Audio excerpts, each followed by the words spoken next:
somebody's been asking about the rotator cuff, what I do for it. The rotator cuff is a series of 4 muscles, let's see if I remember them: supraspinatus, subscapularis, infraspinatus, teres minor, and subscapularis or supraspinatus, whichever one comes in there. So the acronym is SIT. The important thing about it is it holds the head of the humerus against the glenoid fossa in the shoulder. So the head of the humeral head sits in here and it's held against the glenoid fossa, which is this funny sort of dish type thing in your scapula, which is where it's held. And the rotator cuff comes from behind the shoulder here, so muscles sit on the top and the side and underneath at the top, and they hold the humeral head into your shoulder. That's important for a number of reasons. So when you press out, when you raise up your shoulder, when you do your chest flies, when you pull, all of those sorts of things, anything overhead even, they're holding your arm in its place. And the reason people get shoulder injuries is because the rotator cuff is weak.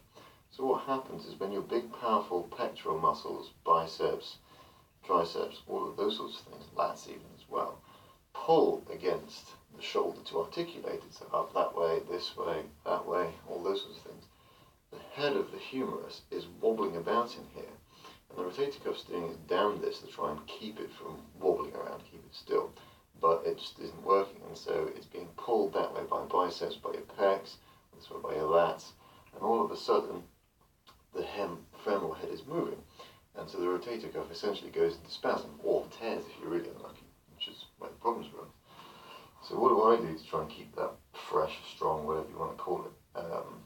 Numerous shoulder problems, numerous trips to physio, numerous explanations of different things to do. Essentially, you have to try and strengthen these muscles. How do you go about doing that? Bicycle in a tube. So the exercises are essentially the internal rotation.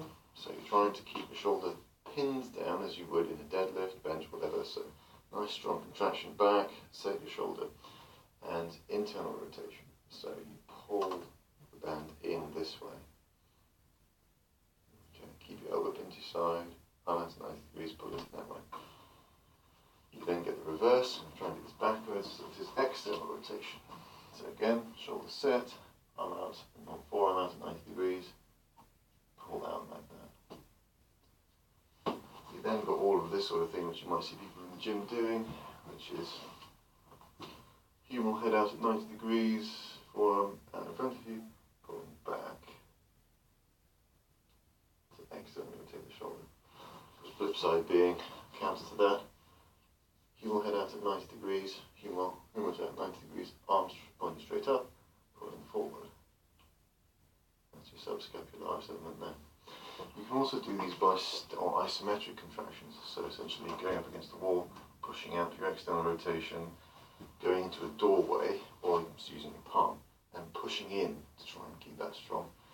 Similar story here, pushing it that way, likewise, so on and so forth.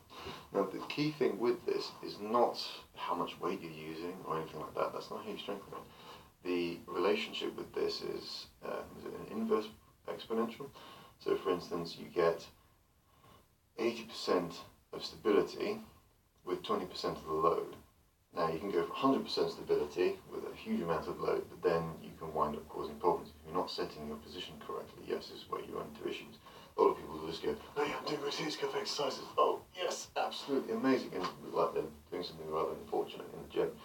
The key point is to do it slowly and absolutely precisely. As a physio once said to me, perfect practice makes perfect practice at the end of the day. So perfect movement, perfect practice will set your humeral head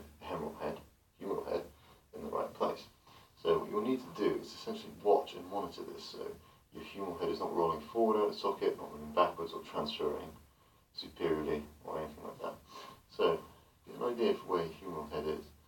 So it's generally somewhere in here. It's very difficult to spot. What you're actually doing is looking for the movement of your shoulder, not necessarily the humeral head precisely, but just to make sure the dynamics of your shoulder are not changing. So as you move through these movements, make sure you're not moving your humeral head, your shoulder isn't migrating anywhere. So you're not sort of pushing forward down to get that contraction, because all of a sudden your humeral head has moved. Vice versa, you're not pulling your shoulder back, because it kind of undermines the whole point of this. Using your rhomboids to pull, and your rotator cuff is slowly being stretched under an extension contraction, more strains. So make sure as you do this, you see me doing it in the gym, you see like, okay, set it shoulder, finger right on the top of the shoulder there, and slowly pulling the contraction that way, again here. Make sure that is the correct movement. Now, as I said, it's difficult to tell what the correct movement is really without physio. They have somebody who really knows what they're doing watching. As I said, the main thing is to make sure that you're not moving your shoulder about as you do this. So in here, if you're doing an isometric, arms now, don't you pushing against it, or doing something daft like that. See how you go.